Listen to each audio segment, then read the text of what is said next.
Dans le reste de l'actualité, un procès très attendu à Nanterre aujourd'hui a débuté le 3e acte du procès qui engage Sylvie Lecossec et son mari contre le laboratoire UCB Pharma. En cause, les conséquences désastreuses du Distilbène, prescrit dans les années 50 et 70 aux femmes enceintes. Le fils de ce couple de Loire-Atlantique qui poursuit le laboratoire est lourdement handicapé à cause de ce médicament. Emma Vincent et Stéphane Herel. Sylvie et Loïc Lecossec enfilent les gants de boxe pour la 3e fois.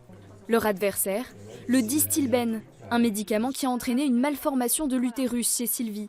Résultat, son fils Julien est polyhandicapé. À 20 ans, il a l'autonomie d'un jeune enfant. C'est pour cette angoisse du quotidien que Sylvie et son mari demandent à être reconnus comme parents victimes.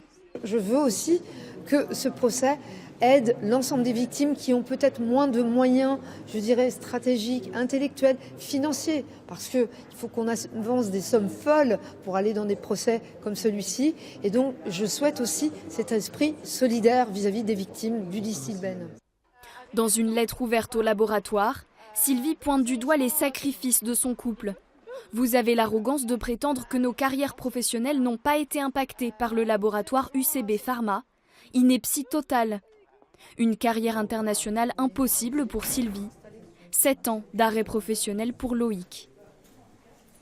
Tout le monde est d'accord pour dire qu'il y a un préjudice. La question, c'est quel en est le montant. Sur ce point-là, justement, il y a débat.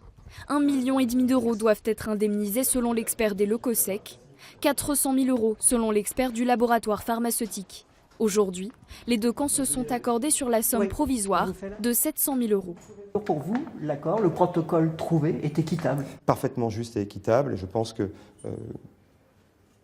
en tout cas, il est de nature à réparer une situation qui ne peut pas être réparée par seulement de l'argent, mais qui a été réparée dans les règles de droit. Les Lecossec avaient déjà été indemnisés, mais le handicap de Julien entraîne des frais de prise en charge très élevés. Pour son accompagnement en foyer, ses parents doivent débourser plus de 70 000 euros chaque année. Et la décision du tribunal de Nanterre sera rendue le 28 mai prochain.